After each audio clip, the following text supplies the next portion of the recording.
আসসালামু আলাইকুম রহমতুল্লাহ। আমরা পরিদর্শনে আসছি অর্গানিকভাবে চাষাবাদকৃত সবজির বাগানে। এখানে যা কিছু ব্যবহার করা হয় অর্গানিকভাবে, আর কীটনাশক ব্যবহার না করে এই জায়গায় ব্যবহার করা হয়েছে হোমিওপ্যাথিক মেডিসিন। হোমিওপ্যাথি একটি বিজ্ঞানভিত্তিক চিকিৎসা। এই চিকিৎসা শুরু হয়েছিল 1796 সাল থেকে। এই চিকিৎসা আধুনিক চিকিৎসা, বয়স প্রায় 230 বছর। অনেকের ধারণা এটা শুধু মানবদেহে কাজ করে। হোমিওপ্যাথি মেডিসিন দিয়ে গৃহপালিত পশু পাখির চিকিৎসা করা হয়। আপনারা জেনে আশ্চর্য হবেন যে হোমিওপ্যাথিক মেডিসিন কৃষিকাজেও ব্যবহার করা যায়। এমনই গবেষণা শুরু করেন রংপুরে doctor Mohammad Saiful Islam.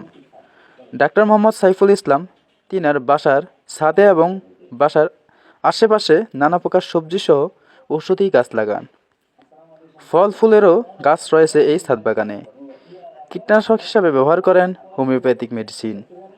Homeopathic medicine ব্যবহার করে সুস্থ এবং পোকামুক্ত সবজি এবং ফল সংগ্রহ করেন রংপুরের ডাক্তার মোহাম্মদ সাইফুল ইসলাম। আমি ডাক্তার মোহাম্মদ সাইফুল ইসলাম। অর্গানিক কৃষিতে সবাইকে আগতম। এটা আমার একটা সবজি, অর্গানিক সবজি বাগান। এখানে আমি কোনো কীটনাশক স্প্রে করি না, সব হোমিও ওষুধ স্প্রে করি। ইনশাল্লাহ কোনো পোকা ধরে না, ভবিষ্যৎ ধরবে না।